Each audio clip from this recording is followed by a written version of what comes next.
Bolangiz alloma bo'lib ulg'ayishini istaysizmi? Videoni saqlab qo'ying. Chunki bu oddiy o'yinlar bolaning miyasi tana harakatlarini yaxshiroq tushunishga, badanini turli jismoniy ishlarga moslashishga o'rgatadi. Bola hayotni yaxshiroq anglashga tayyorlanadi. Yosh bolalarni televizor, telefon va kompyuterdan biroz chalg'iting.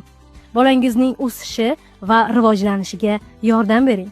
Haftada 1-2 marta bo'lsa ham bunday mashqlarni bajarib tursa, bolaning qanchalik diqqatliroq, zehnliroq, mulohazaliroq bo'lib borayotgani ancha seziladi.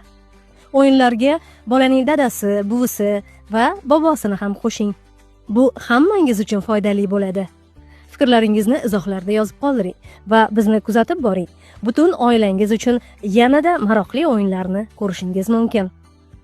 Salomatlik va strategik rivojlanish instituti ijtimoiy tarmoqlariga obuna bo'ling.